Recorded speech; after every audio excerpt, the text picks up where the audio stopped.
Biadab, biadab. Ini kasus korupsi tergila dan terbiadab di Indonesia, yaitu kasus korupsi kuota haji. Asli ini si setan geleng-geleng kepala. Kementerian Agama korupsi kuota haji aja itu udah parah banget. Pas ketahuan modusnya ini lebih setan lagi. Jadi jamaah haji yang lama cuma dikasih waktu 5 hari untuk pelunasan supaya nggak sanggup bayar. Jadi jatah kuota hajinya bisa dikasih ke swasta. Ini Raja Iblis juga sungkem. Kementerian Agama bisa-bisanya ngakalin orang mau ibadah.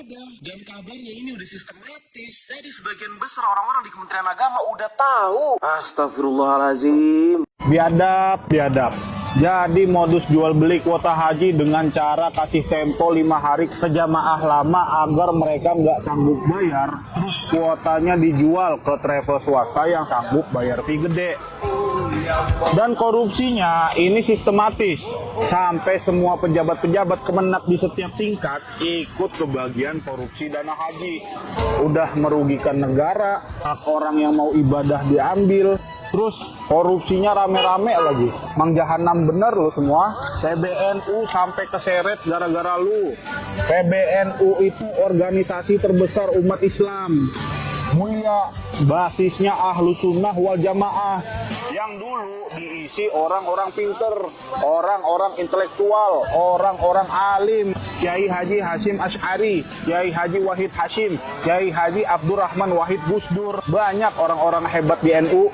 Even guru-guru gua itu banyak yang NU. Sekarang NU jadi rusak gara-gara diisi sama orang-orang kayak lu, Yakut, kayak Ulil tuh yang belain tambang tuh. Orang lain dikata-katain Wahabi. Menganjing-anjing neraka lu semua. Ih, ngeri banget yang korupsi dana haji. Aduh, gak kebayang gue gimana ya Allah. Aduh, orang-orang yang udah nunggu puluhan tahun terus sampai meninggal, ternyata dananya dikorupsi. Aduh, ya Allah. Ngeri banget ya Allah. Segitunya orang ya Allah itu lebih jahat banget dari yang namanya iblis ya Allah. Gak kebayang.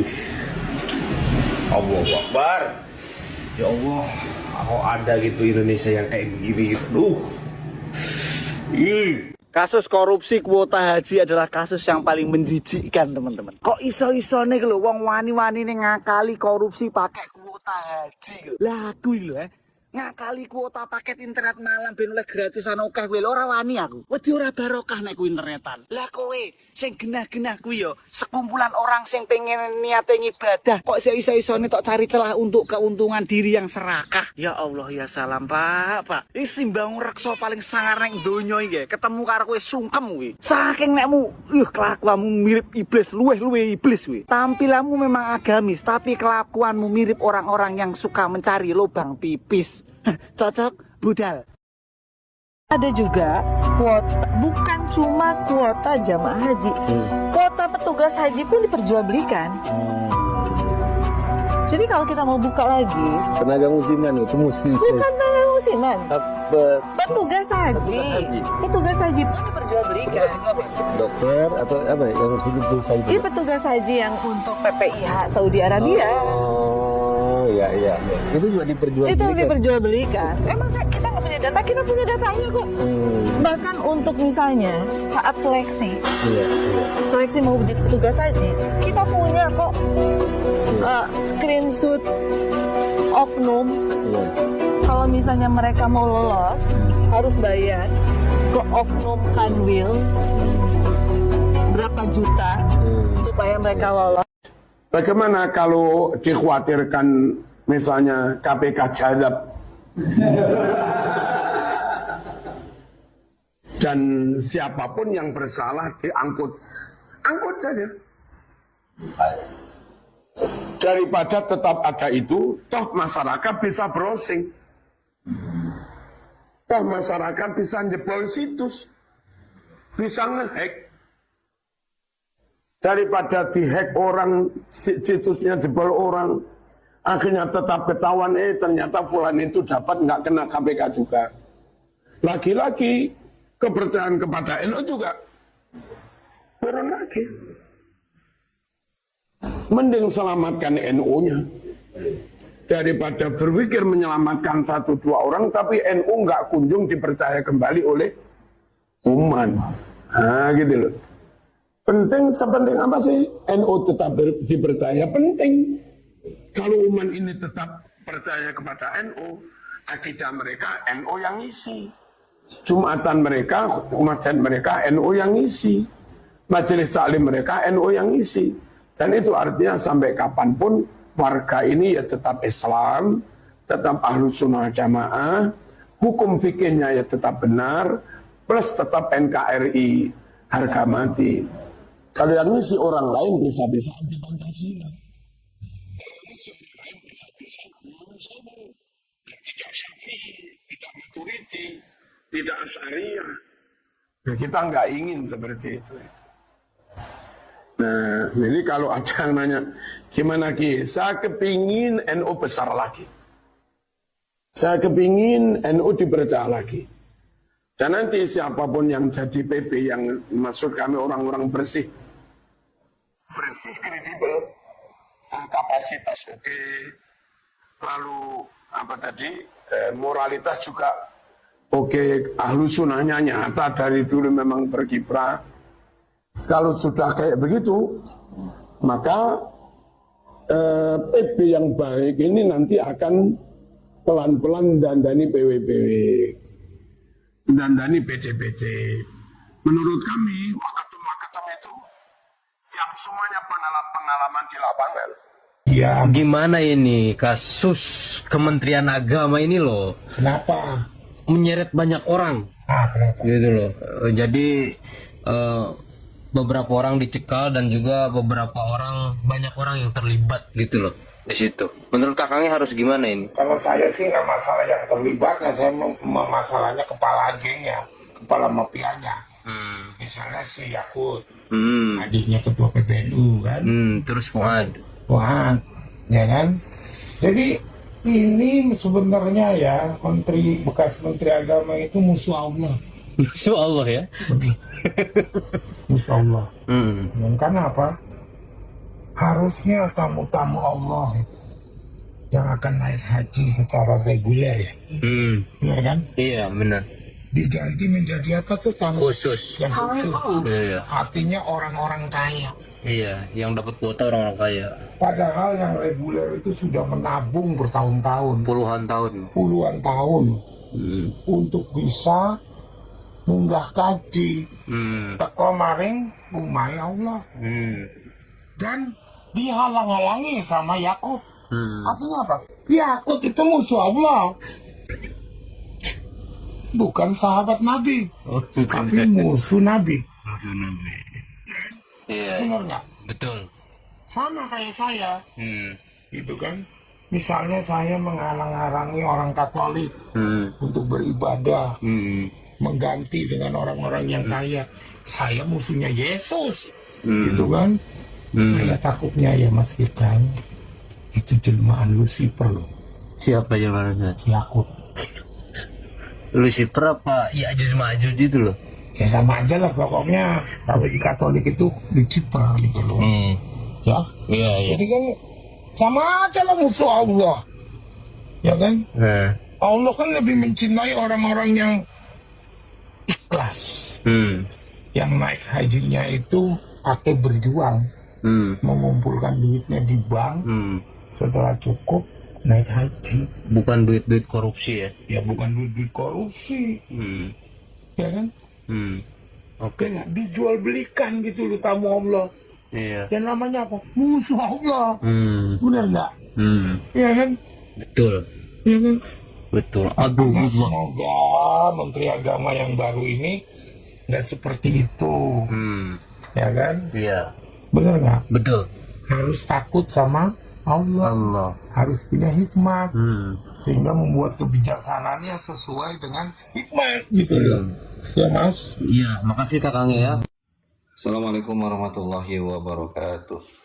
Dalam sebuah postingan di media sosial X ada postingan begini. KPK siap umumkan tersangka skandal kuota haji 2024. Nama besar dan tokoh agama ikut terseret. Nah, kita coba review dulu beberapa komentar di akun ini ya.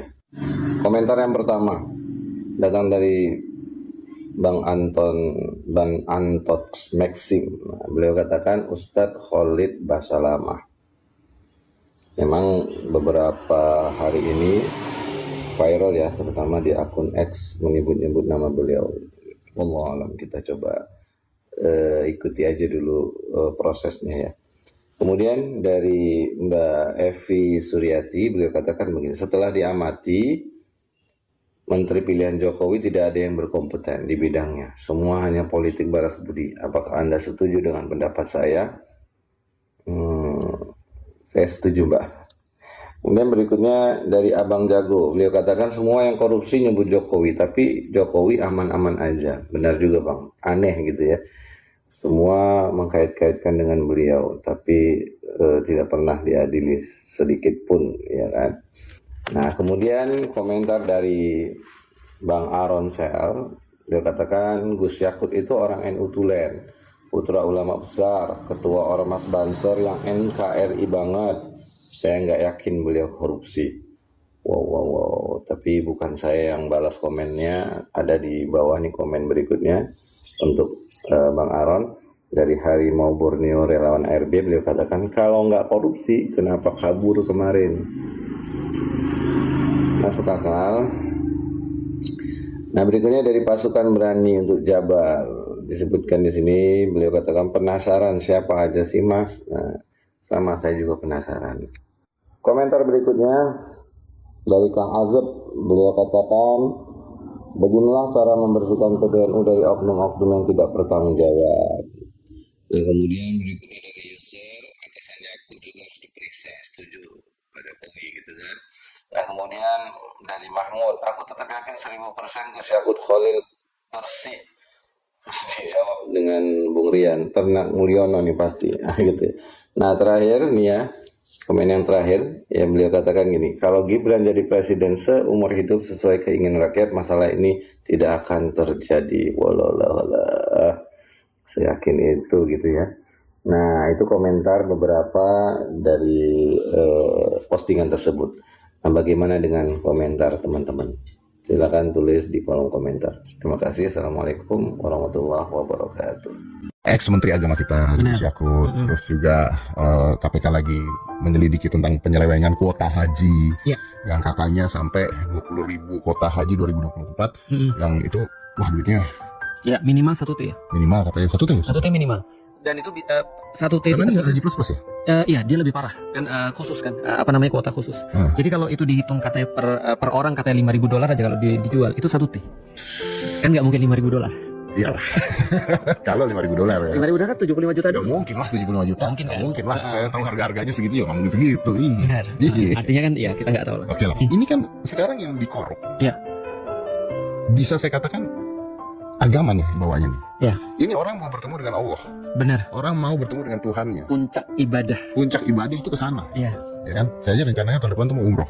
Amin ya Rabbal. Habis umroh baru haji. Gitu. Tapi umroh dulu nih ceritanya. Keren. Saya tuh sempat ditawarin berkali-kali lah sama travel. Saya tuh selalu nolak. Saya tuh selalu bilang gini, boleh saya ikut tapi kasih 20 orang yang membutuhkan. Jadi saya tapi ada 20 orang membutuhkan. Ya ini membutuhkan semua nih kayak kru-kru nih. Makanya, tapi ditolak sama travel tersebut. Oh gitu. Karena maunya terbangin gua doang. Kalau terbangin gua doang, gua bilang maaf saya juga punya duit kalau benar. Andan gitu kan. Artinya ibadah itu nanti dibarengin dengan kebahagiaan orang-orang juga. Betul, kalau itu oke lah. Lu bayarin gua atau bayarin mereka dan semuanya plus ya. Gua bilang ya, wah itu kayaknya bakal bahagianya bareng. Tapi kan di situ juga artinya ketika travelnya menghubungi saya dan dia mau sponsor, itu kan promo setnya. Benar. Artinya ada bisnisnya dong. Benar. Dan kita tahu bahwa ini ada bisnisnya. Benar. Nah, ya sudahlah ada bisnisnya. Tapi walaupun bagaimanapun ya tetap dunia ini bisnis. Tapi ketika dikorup nih, dulu ada korupsi Al-Quran. Iya, benar. Sekarang naik level nih atau turun level? Sama ya. Tapi kayaknya kalau dari duit naik level dong ya. Naik kan minimal 1 T ya. Iya. 1 T kan 1.000 miliar. Nah itu kalau Quran kan masih harganya masih nggak gitu ya. Mungkin berapa lah. Ya kan. Naik level nih kalau dari korupnya ya. Nah stop. Gimana Ustadz melihat agama dikorup oleh orang yang beragama? Ya, pertama-tama gini, aku tahu sih di pandangan orang-orang itu adalah bahwa kalau sesuatu itu misalnya terjadi di bidang agama itu pasti akan anggapannya lebih buruk Dan itu juga nggak salah sih sebenarnya. Saya menganggap gitu sih. Betul, nggak salah. Karena memang aku juga berpikir begini, misalnya contohnya kalau itu adalah pelecehan seksual. Dengan pelecehan seksual yang dilakukan oleh ustadz, itu jelas lebih parah pelecehan seksual yang dilakukan oleh ustadz dari segi pandangan. Tapi yang pengen kita sampaikan adalah bahwasanya ya kalau dari segi crime ya tetap crime aja. Walaupun betul secara etis itu adalah sangat parah sekali. Jadi kita bicara lebih parah itu secara etis. Bahwasanya ketika ada orang yang beragama lalu kemudian dia menggunakan semacam otoritas dia di bidang agama, lalu kemudian melakukan sesuatu yang justru bertentangan agama, ini memang double. Apanya nih? Dosanya double. Secara etika juga double. Dosanya double. Dosanya double dong. Tertuliskah itu? Sebenarnya secara tertulis sih enggak sih. Cuman maksudnya adalah dia melakukan dua kan berarti kan. Pertama, orang kan berharap pada dia. Nah, harapan itu sendiri kalau dikecewakan, ini kan adalah amanah sebenarnya. Iya. Oh, oke. Gitu. Nah, Ya, amanahnya dikecewakan, lalu kemudian kerjanya nggak beres kan itu kan ya. dan emang hianat di Tuhan ini. Pasti dia mengkhianati Tuhannya, dan ini memang parahnya. Artinya kalau aku dari dulu bertanya sih sebenarnya, termasuk bapakku kan belum mau masuk Islam karena dia ngelihat orang-orang Muslim itu tidak menerapkan Islam sendiri sebenarnya. Jadi sehebat apapun teorinya, bagi dia nggak berharga kalau itu nggak ada contohnya. Nah, problematikanya di dalam Islam, teori kita tuh lengkap sebenarnya Om. Cuma problematikanya adalah Ya ini nih. orangnya yang kemudian tidak menerapkan sama sekali. Dalam kasus misalnya kayak orang yang korupsi Al-Quran, kita kan berpikir ya kok bisa sih ya, Al-Quran itu kan adalah cara orang untuk dekat dengan Allah. Ya. Lu ngorupsi Al-Quran gitu maksudnya. Ya itu loh maksudnya kan gimana ya gitu ya. Dan kayaknya kalau saya pun tidak punya kemungkinan untuk berada di posisi itu, Ustaz. Iya. Karena ilmu saya betul. nggak mungkin saya ada di posisi itu. Betul. Dan harusnya kan orang yang ada di posisi itu. Iya. Harusnya kan orang yang rotok ilmunya, Ustaz. Benar. Nah, ini juga sebenarnya bisa kita lihat pada hal yang lain. Misalnya kalau kita coba lebarin ya sebelum kita coba masuk ke dalam, kita coba lebarin misalnya dengan kasus yang terjadi sekarang. Misalnya ketika masalah Palestina misalnya. Itu siapa yang paling bertanggung jawab? Media. Ya kan? Karena secara etis balik lagi ya. Kita nggak bisa bilang secara hukum. Karena secara hukum setiap redaksi berhak memilih apapun yang mau dia tayangkan atau yang dia tidak tayangkan. Makanya kan mereka ketika bicara misalnya tentang BBC misalnya, mereka bilang BBC itu adalah we are not covering crime, we are cover up the crime. Covering up the crime. Artinya ini kan adalah sesuatu yang bisa kita secara etis balik lagi. Sama seperti ketika ada menteri kesehatan tapi misalnya menteri kesehatan merokok misalnya. Ya itu kan ya sebenarnya nggak salah juga, cuman kan secara etika Anda nggak pantas. Benar, nggak pantas. Itu artinya orang tuh tidak bisa memprediksi bahwa dia akan melakukan hal itu. Nah, dari titik itulah kemudian kita bisa ngeliat Islam juga sama sebenarnya. Dan ekspektasi itu adalah sesuatu yang bagus. Karena kenapa? Karena memang orang expect setiap orang yang misalnya sampai pada level itu ternyata dia akan ngelotok dalam